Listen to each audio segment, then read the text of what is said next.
Hi guys, it's me Aswad, and this time it's not gonna be a video about a movie review, but I'm going to do a video on how to not organize an event like Tanacon. Now, Tanacon recently is an event that failed.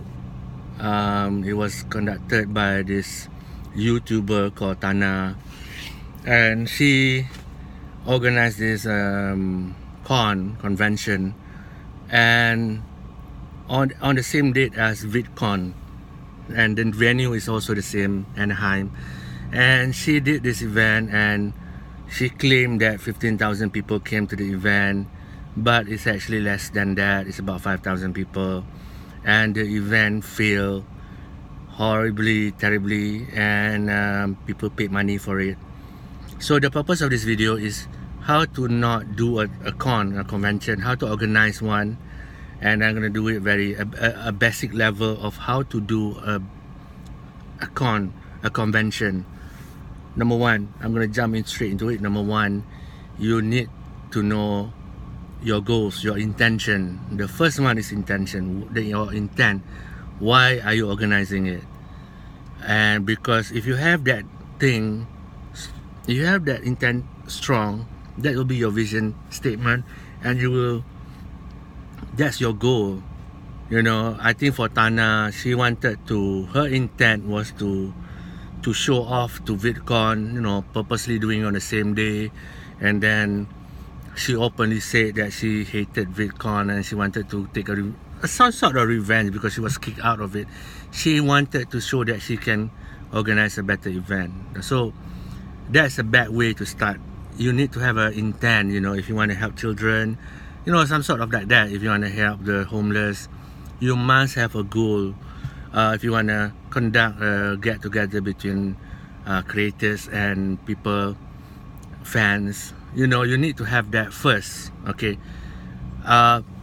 Secondly, most importantly, if this is your first time event, you have no experience, you need to hire event organizers. There are people who are experts on this, and you need to do the research history of the event organizers that you want to organize your event. And then at the same time, this is the second point, but at the same time, you need to have more than one organizers. You know why you need to have more than one event organizers? Before you start the event, you need to have more than one. I would say 3.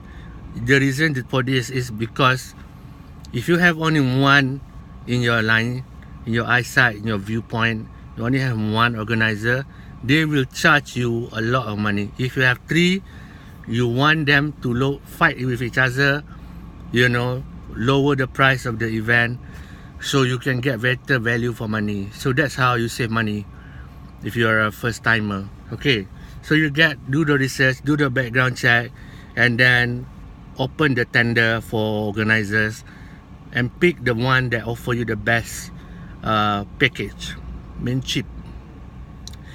Okay, number 3, after you find an event organizer, you choose it, select it. My advice for number 3 is do it for free.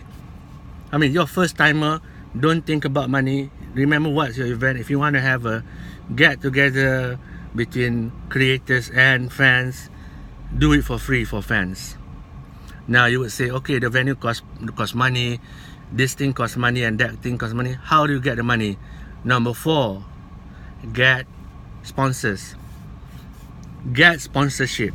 Sometimes the event organizers that you hire, they will do that for you if they can offer that, or you do it yourself. If you are a well-known personality, get sponsors. You don't have to get a lot. The most important thing is get the sponsors to actually pay the people that you want to be there. Like if you're saying creators, give money to the creators or something to the creators for them to be, your goal is, your intent is not to make money yet. This is your first event, so don't charge money to the fans that want to come to the convention. Tanacon, they charge about a lot of money, and then the event became failure, and they cannot pay back refund. That's horrible. Now, to save yourself, you're doing a first time event, don't charge money. Get the money from sponsors, so that way, it's a first timer. You get the people come in, and like I said, the failure. The other thing is the event organizer have to find the venue. If you don't want to find the venue, they have to find the venue, a big venue and whatnot. Like I said, research all the organizers to get the good venue and stuff like that. They have had experience before in organizing events. That's a great thing. Of course, the other thing that you need to discuss with your event organizers, make sure they have the security, medical access, and cop, police, and whatnot, just to be safe.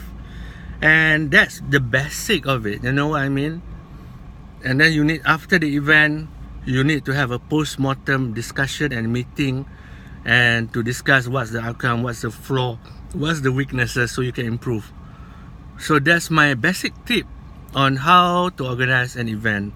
You can learn a lot from Tanacon. I think it's a good benchmark on what not to do. So when Tanacon happened, I'm sorry for the fans that paid money, but in a way, it can become a test case on what not to do, and you can learn a lot from the failures. They choose a hotel that cannot fit. I didn't think she was involved in the organizing thing. She hired a company that is run by a 21 years old, I think, somebody very young, who is not an expert event organizer. I don't know why did she chose him. She might not have done the research, or she wanted it to be done on a cheap basis. And again, I think her intent was not in the right place. She wanted to downplay VidCon, and and everything gone haywire. I know it's a different video. This is a different video from what I usually do, but I look at the Tanacon situation. I think I can contribute by giving some positive pointers for future organizers.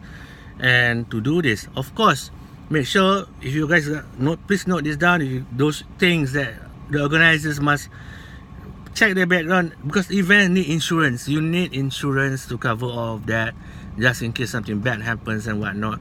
A professional event organizers would have all that, so you don't have to worry. But when you go into the meeting and to discuss with them, make sure all of that security, insurance, they have to be insured. Things might happen, and of course, I would say, do it for free. For the first time, do it for free. Don't put money. Don't ask money from people who wants to come there, especially for the first time show.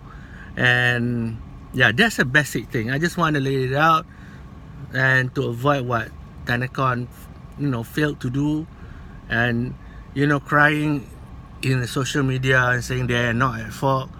It's going to be bad for you, bad for your reputation, and people will not tolerate that. In some countries, they can even sue you.